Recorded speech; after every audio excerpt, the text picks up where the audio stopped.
कुछ जगहों पर कोविड का नया वेरिएंट JN.1 मिला है, जिसकी वजह से सतर्कता के संबंध में निर्देश जारी किए गए हैं। भारत सरकार ने भी सभी राज्यों को अलर्ट किया है। छत्तीसगढ़ राज्य में भी इसके संबंध में वीडियो कॉन्फ्रेंसिंग के माध्यम से सतर्कता के निर्देश दिए गए हैं, तैयारियों का जायजा लिया गया है और लोगों को सावधान रहने के लिए अपील किया गया है। मेडिकल कॉलेज और जिला अस्पतालों में इसके जांच की व्यवस्था है। सब सेंटर से सैंपल लेकर के जिला अस्पताल PSC और CSC में भी भेजा जा सकता है। जीनोम सीक्वेंसिंग व्यवस्था एम्स में है। तो जांच करने पर जो भी बीमारी के कारण निकलेंगे तो उसके उपचार की समुचित व्यवस्था हमारे यहाँ है। ऑक्सीजन, दवाइयाँ, डॉक्टर, नर्स, वेंटिलेटर, ये सब की व्यवस्था हमारे पास है। क्योंकि यह वेरिएंट नया है तो इसके बारे में बहुत जानकारी तो नहीं है, किंतु सामान्य रूप से सर्दी, खांसी, बुखार के साथ में कमजोरी का लक्षण, सांस लेने में तकलीफ होने की लक्षण इसमें दिखाई देते हैं। यदि किसी व्यक्ति को ठंड के दिनों में सर्दी, खांसी सामान्य रूप से होती है, किंतु दवाई लेने पर अगर 3 दिन में सुधार नहीं दिख रहा है तो फिर उसे घर में नहीं रहना चाहिए, अस्पताल में जाकर के अपना उपचार कराना चाहिए, जांच कराना चाहिए।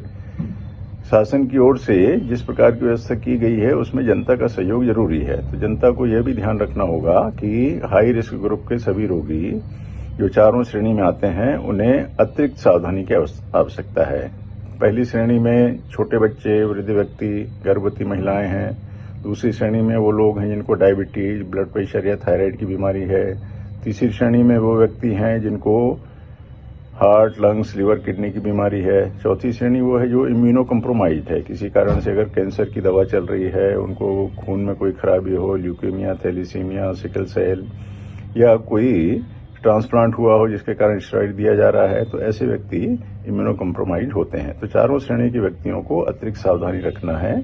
तो सामान्य व्यक्ति और ये हाई रिस्क ग्रुप वालों को जो सावधानी रखना है उसमें पहला तो यह है कि भाई हमको मास्क लगाना चाहिए जब भी बाहर जाएं, भीड़ में जाएं, दूरी बना के रखें आपस में और हाथ ना मिलाएं, हाथों को सैनिटाइज करें।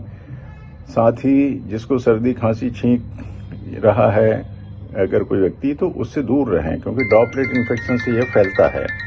इसमें यह ध्यान रखना होगा कि अपनी इम्यूनिटी को बढ़ाने के लिए हमें वो सभी उपाय करना चाहिए जिससे कि हमारा जो प्रतिरोधक क्षमता बढ़े।